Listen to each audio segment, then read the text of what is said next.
হরে কৃষ্ণ সকল ভক্তগণ। Why did god create আস? কেন আমাদের ভগবান বানিয়েছেন? এই ব্যাপারে কি আপনারা কখনো কিছু চিন্তা করেছেন?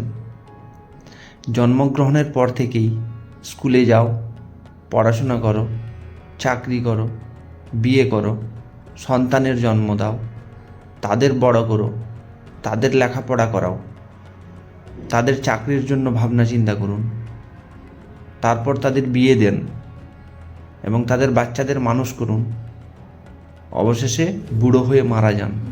এই জন্যেই কি আমরা এই পৃথিবীতে জন্মগ্রহণ করেছি?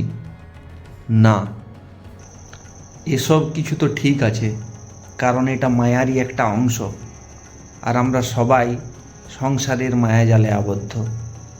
আমাদের মনুষ্য জন্মের আসল উদ্দেশ্য একটাই, মুক্তি এবং মোক্ষ লাভ। আমরা সবাই জন্ম মৃত্যুর সার্কেলে ফেঁসে আছি।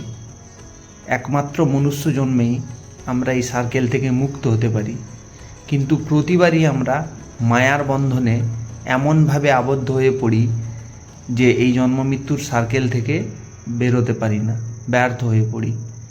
ভগবান শ্রীকৃষ্ণ গীতায় বলেছেন, এই পৃথিবী তোমাদের আসল ঘর নয়, তোমরা কেবল এখানে ঘুরতে এসেছ।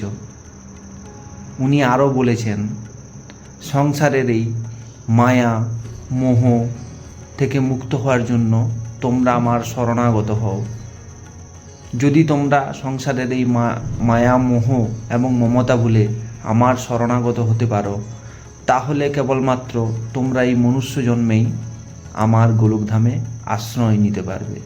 তাই সকল ভক্তগণের কাছে আমার অনুরোধ, সবাই ভগবান শ্রীকৃষ্ণের চরণে নিজেকে সমর্পণ করুন। হরে কৃষ্ণ, হরে কৃষ্ণ, হরে কৃষ্ণ। নমস্কার।